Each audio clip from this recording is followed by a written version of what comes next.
Hello, this video comes to us from Mustafa Rauf. He's quite interesting. He says, here it is, my essay. It's about Gerald in an Inspector Calls. I wrote it in time conditions. I want to achieve an A star. I'm a very ambitious person. What do you make of the piece?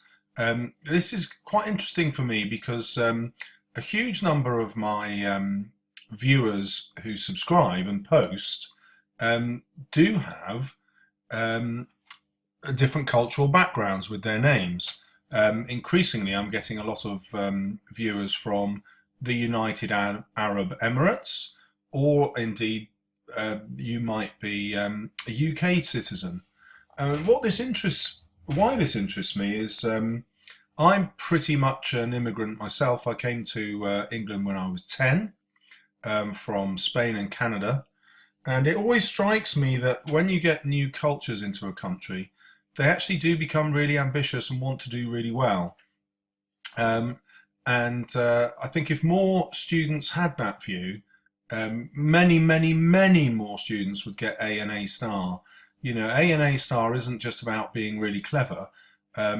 Lots of people can be clever enough for an A star. It's actually about hard work. So thank you for posting. Let's have a look. Gerald is presented by Priestley as a very ambiguous character who is shown to hold substantial power due to his class, his wealth, much like with Mr. Burling. He too exploits this. That's a brilliant opening. You'd want a quotation, perhaps his agreement with Burling about sacking Eva Smith would fit in perfectly there.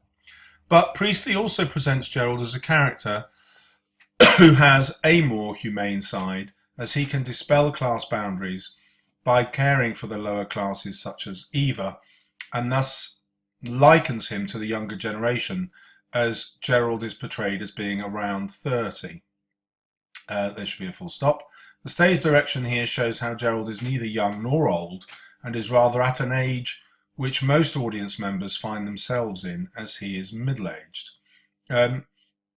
Yes, you can say that, certainly, but your most interesting point is how he goes against the class boundaries by in some way looking after Eva.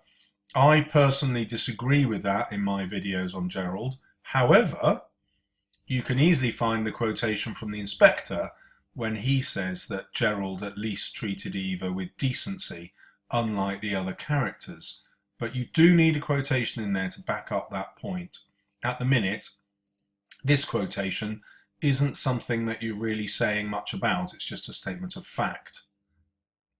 So, Priestley, right from the beginning of the play, presents Gerald as a character who has something which he desperately wants to conceal, even from his soon-to-be wife Sheila.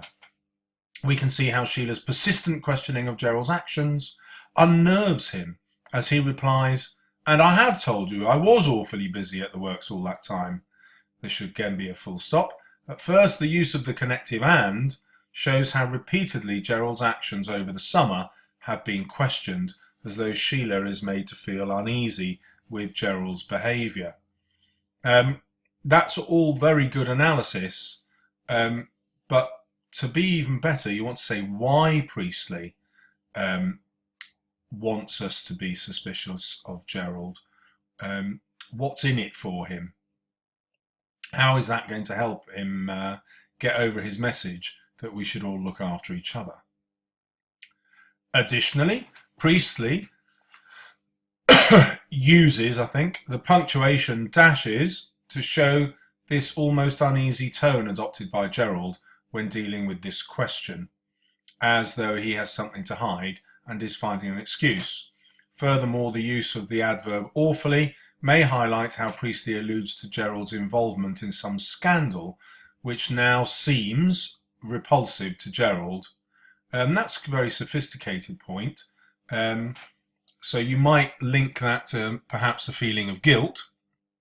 This would be a new sentence. The adjective work, no, it's a noun, so it's a thing, isn't it, in that quotation, shows this almost automated response and tone adopted by Gerald, as rather than showing any affection in his tone towards his it's not his wife, his fiancée, he is rather treating the entire thing like a business meeting.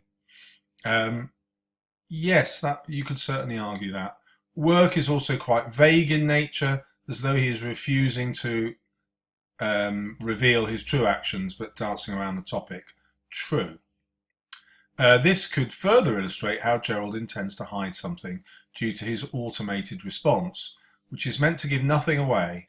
As being this could perhaps foreshadow. So that's clumsy phrasing. So as this could perhaps foreshadow, we know it's for the audience, so you don't need to tell us that. So foreshadow that Gerald might be a deceitful character whom they should not put their faith in. So it should be in whom they should not put their faith, as he wronged another in some way. So your phrasing is a little bit clumsy, but it doesn't change the idea. However, you're making a good point again, but you need a quotation to back it up. Gerald's attitude towards his soon-to-be wife, Sheila, shows how Priestley depicts that the marriage is for convenience rather than love, as Gerald is unable to trust Sheila and hides his nature. Full stop. This perhaps forces the audience to show sympathy to Sheila, as relationships in often high-class society were for status and not companionship. Again, full stop before this. This could represent the restriction placed on even the highest social classes.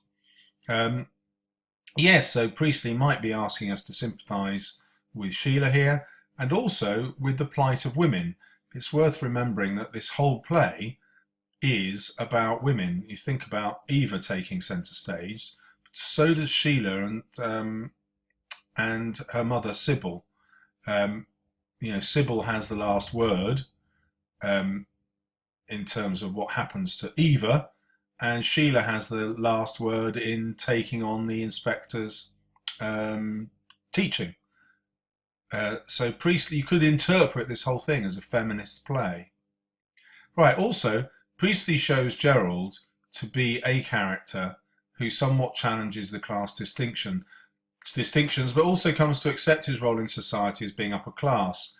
Gerald, in his interrogations, shows how he met Eva when she was a woman, one woman, or I suppose you can't change the quotation, so when she was one of the women of the town. Full stop, please. The euphemism here shows how Gerald is almost ashamed by how he treated Eva, and then you've got this clumsy phrasing afterwards, as though he can refer to directly call her a prostitute. So I think what you're learning here is that because you've done this under exam conditions, you've got quite a few inaccuracies. So you're going to need 5 minutes at the end of the exam at least to check through your work. It's going to be a vital exam skill for you. Right, as he feels she deserves to be looked after, even though she is of lower class, as he provides shelter for her. Fair enough. Here Priestley creates the impression that Gerald can utilise the inspector's message of equality and a socialist society which cares for one another. Again, we need quotation. This makes Gerald seem almost heroic in the eyes of the audience. On the other hand, good, you're looking at an alternative interpretation there. The use of the euphemism here can also allude to how Gerald was trying to escape confrontation, as though he was unwilling to profess to his responsibility and role in Eva's life, as he dances around the topic through euphemism in his speech. Good, although actually what you mean is, I think, is also his role in Eva's death. Here, Priestley likens Gerald to any other capitalist of the early 20th century, one who keeps mistresses and then refuses to acknowledge their existence. That's a very well-made point. The audience is thus repulsed by Gerald's actions, as though he did protect in the end, he too used her for purely sexual reasons. This makes him seem like a hypocrite. Excellent. And that also links to his desire at the end for Sheila to take back the ring. And you could also link it to the quotation of Sybil's telling Sheila that she would just have to accept that men of business often have to work and don't come home. which is code for your husband's bound to have affairs and just put up with it. In the final act, Priestley presents how Gerald is firmly in alliance with the tyrannical capitalism of the elderly Burlings. This is very sophisticated phrasing, an idea here, well done. As he is he is someone who, rather than come to accept the inspector's message like Sheila, get rid of he, instead questions the very existence of the inspector. Yes, that's important. He's the character who first works out that the inspector isn't real. And one way of looking at that is to ask, what's in it for Gerald? And one of the benefits for him, of course, is that he gets to dodge not the responsibility, he gets to dodge his own acceptance of what he's done. Yeah, this is a way where he can feel that he hasn't done anything wrong, even though he knows he has.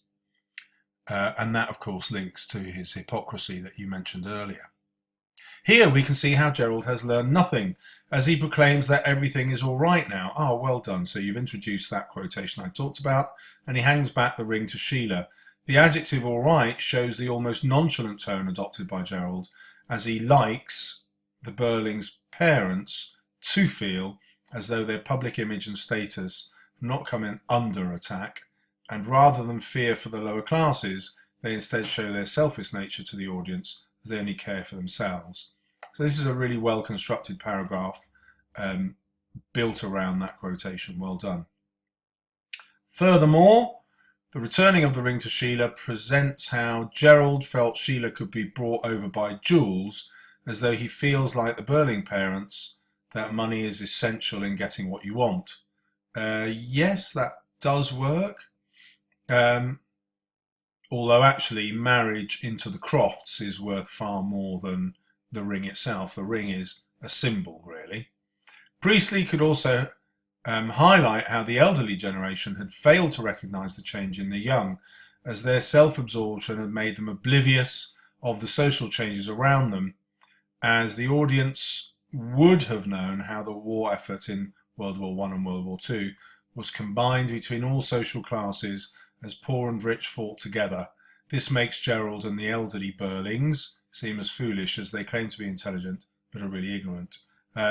This is quite typical of where students go wrong, actually. You've got lots of historical knowledge and you just whacked it into your essay. You haven't got a quotation to back it up, and you haven't said why it's relevant. So to make it relevant, you have to talk about how if Sheila accepts the ring, she therefore goes against the inspector's teaching.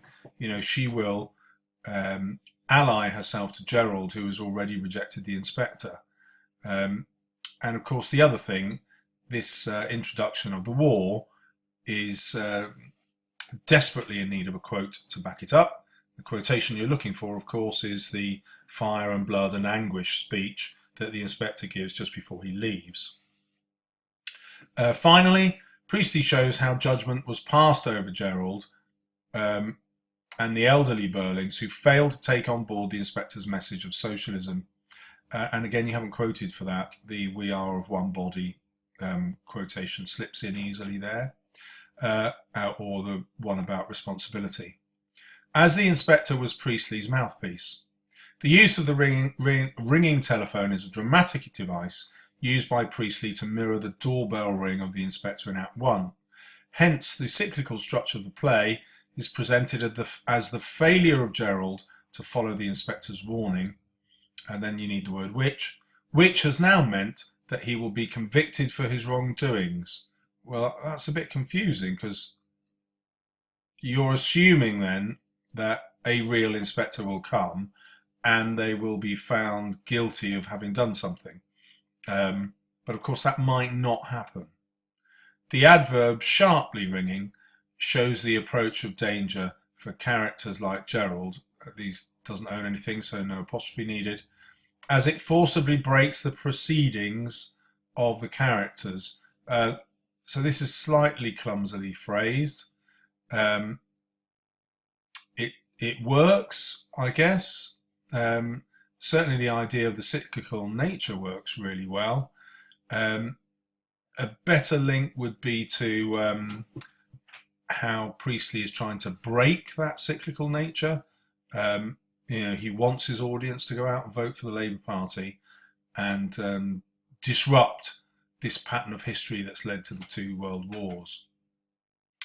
Okay, finally, the guilty nature of the characters at the end, after this cyclical structure, has been employed to show how felons like Gerald, well, Gerald's not committed any crime. It was in fact Eric who's committed an actual crime, so you can't call Gerald a felon.